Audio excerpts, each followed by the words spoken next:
انشاءاللہ مرکزی جمعیت اہل حدیث کی قیادت کے ساتھ سیادت کے ساتھ اپنے پاؤں کے ساتھ پاؤں ملائیے، جوڑیے، سانپ کو چھوڑ کے مرکزی جمعیت کو قوت دیجیے، مرکزی جمعیت کا ساتھ دیجیے، مرکزی جمعیت کی قوت کو بڑھائیے، سیاسی طور پر تنظیمی طور پر مرکزی جمعیت کی حیثیت کو تسلیم کیجیے اور اس کی جماعت قوت کو طاقت کو بڑھائیے۔ کسی اور جتھے اور گروہوں کے جناب طاقت بڑھانے کے بجائے جماعت کی حیثیت کو بڑھائیے، تو پھر آنے والا ہے وہ دن جس طرح سینٹ سے میرے قائد نے ناموس صحابہ بل کو پاس کروایا تھا، انشاءاللہ یہ بھی وقت آ رہے، چوتھے لا کی راج آنے والے، چوتھا لا بھی لگنے والے، جویں عقیدہ توحید کے لا کو ہم نے پورے ملک میں پھیلا دیا اور شرک کی بے گنی کے لیے پوری جرت اور ہمت لگا دی۔ میری جماعت کی مبلغین نے، علماء نے، خطباء نے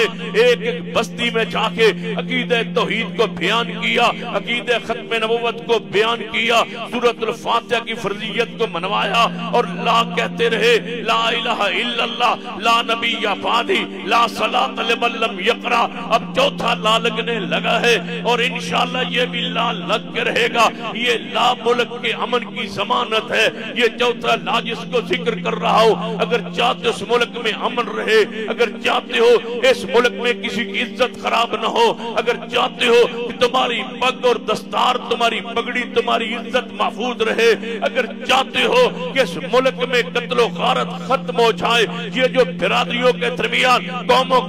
قبیلوں کے درمیان لڑائی اور جھگڑے، اس کی ایک اساس اور بنیاد ہے، اگر ساری امت اس لفظ لا کو مان لے، جس لا کو چھوڑ دیا گیا تو ملک میں بدامنی، بے سکونی اور لڑائی کے سلسلے شروع ہوئے، قبیلے کے قبیلے لڑ پڑے، ہزاروں بندے قتل ہوئے۔ اگر آج پوری دنیا کے پڑھے لکھے سنجیدہ لوگ اس لا پر باس کرنے لگے ہیں، یہ لا اسمبلیوں میں آنے لگا ہے، یہ لا نافذ ہونے لگا ہے۔ پیغمبر فرما گئے تھے، کتنے سو سال پہلے فرما گئے تھے، لا نکاح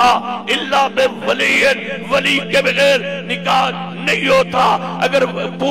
ہر قوم کی بچی کے علم میں ہو کہ گھر سے بھاگنے سے نکاح نہیں ہوگا، کیونکہ آگے شریعت کا لفظ لا کھڑا ہے، اور لا نکاح الا بولی کا ضابط اور قانون موجود ہے، تو کوئی بچی گھر سے نہ بھاگتی، نہ رشتے خراب ہوتی، نہ ہماری دستار کو ہمارے سفید لباس پہ داغ نہ لگتے، اور انشاءاللہ یہ بھی حدیث نافذ ہو کے رہے گی، رب کے سوا معبود کوئی نہیں، محمد مصطفیٰ کے بعد نبی کوئی نہیں، فاتحہ کے بغیر نماز کوئی نہیں، اور ولی کی اجازت کے بغیر نکاح کوئی نہیں۔ یہ لاچار آج بھی قائم ہو جائے، توحید بھی غالب، پیغمبر کی سنت بھی غالب، نماز محمدی کا راج ہو اور تمہاری عزت اور غیرت محفوظ رہے، آج نہ صحیح تو کل صحیح، انشاءاللہ یہ لا قائم ہوں گے، اور انشاءاللہ چاروں لا پر اہل حدیث کا عقیدہ قائم ہے، اسی پہ جیئیں گے اور اسی پہ انشاءاللہ مریں گے۔